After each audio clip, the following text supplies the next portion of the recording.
कर्ण महाभारत के वीर योद्धाओं में से एक है, जिनकी छवि वर्तमान में एक सूरवीर और दानी के रूप में प्रतिस्थापित है। विभिन्न मान्यताओं के अनुसार उनका जन्म कुंती यानी भगवान श्री कृष्ण की बुआ के घर एक वरदान के रूप में हुआ था। एक दिन दुर्वासा ऋषि चहल पहल करते हुए कुंती के महल में आए। उस समय कुंती अविवाहित थी। तब कुंती ने पूरे 1 वर्ष तक दुर्वासा ऋषि की सेवा की। सेवा भाव के दौरान दुर्वासा ऋषि ने कुंती के भविष्य को अंतर्मन से देखा और कुंती से कहने लगे, तुम्हें राजा पांडु से कोई संतान प्राप्त नहीं होगी। इसके लिए तुम्हें मैं एक वरदान देता हूँ कि तुम किसी भी देवता का स्मरण कर उससे संतान प्राप्त कर सकती हो। इतना कहने के बाद दुर्वासा ऋषि वहाँ से चले गए।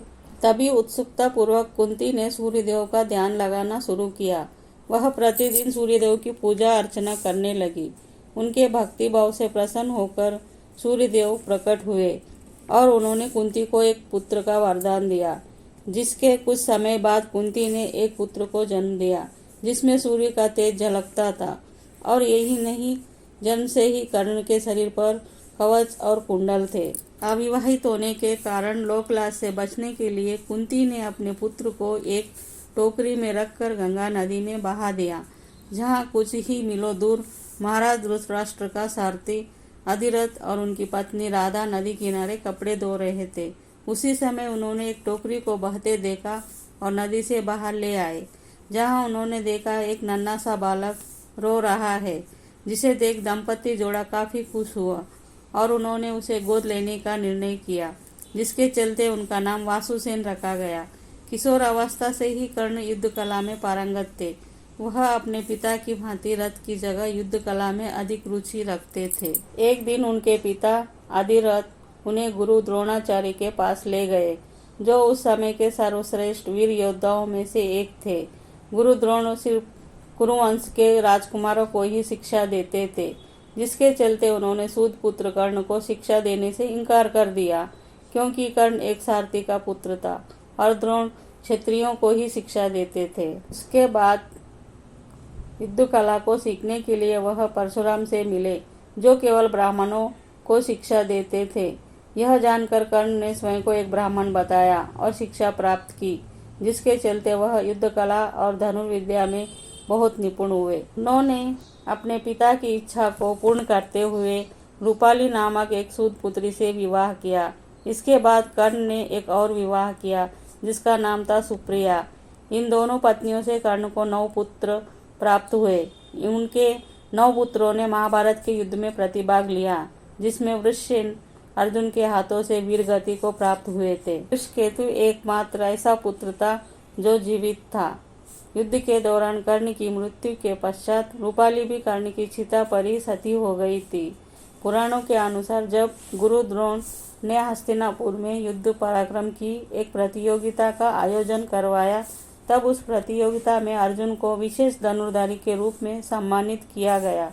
उसी समय वहां कर्ण आ जाते हैं और वह अर्जुन के द्वारा किए गए युद्ध कौशलों को भलीभांति प्रकार से कर लेते हैं और अर्जुन को द्वंद्व युद्ध के लिए ललकारते हैं। तभी सभा में उपस्थित कृपाचार्य कर्ण के हस्तक्षेप को निरस्त करते हुए उनसे वंश और साम्राज्य के बारे में पूछते हैं, क्योंकि द्वंद्व युद्ध के अनुसार एक राजा ही एक राजकुमार को ललकार सकता है।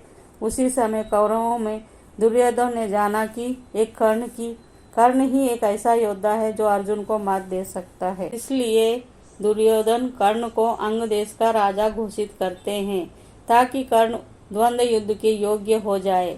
उसके बाद कर्ण ने दुर्योधन से पूछा कि तुम्हें इसके बदले क्या चाहिए। दुर्योधन ने जवाब दिया, मुझे तुम्हारी दोस्ती चाहिए, जिसके चलते दोनों एक दूसरे के घनिष्ठ मित्र बन गए। सूत पुत्र कर्ण एक उदारवादी और दानवीर थे, जिसके चलते वह नित्य कर्म सूर्य भगवान की पूजा अर्चना करते थे। आस्था के प्रति विश्वास रखते हुए कर्ण धर्म के प्रत्येक कर्मकांडों को करते थे। उनकी वीरता के किस्से आज भी विभिन्न पुराणों में विद्यमान हैं। अंगराज का राजा बनने के पश्चात कर्ण सूर्यदेव की उपासना के बाद दान करते थे। उन्होंने अपनी माता को यह वचन दिया कि महायुद्ध के दौरान वह अर्जुन के अतिरिक्त और किसी भी पांडव का वध नहीं करेगा, जिसके चलते उन्होंने अर्जुन के वध के लिए देवराज इंद्र से इंद्रास्त्र भी मांगा था। कर्ण ने कलिंगा की रानी भानुमति का दुर्योधन से विवाह करने में सहायता की थी। जब दुर्योधन स्वयंवर के दौरान राजकुमारी का अपहरण कर लेते हैं, उस समय कर्ण ने ही सैनिकों से युद्ध किया था, जिसमें भीष्म का वक्रा, कपोटा रमना, नीला, रुक्मी, श्रृंगा, अशोक, सत, धनवान इत्यादि महान शासकों को कर्ण ने पराजित किया। उसके बाद मगध के राजा जरासंध से कर्ण ने युद्ध करने के लिए चुनौती दी, जिसके चलते कर्ण और जरासंध के मध्य कुश्ती हुई, जिसमें कर्ण ने जरासंध को पराजित कर दिया।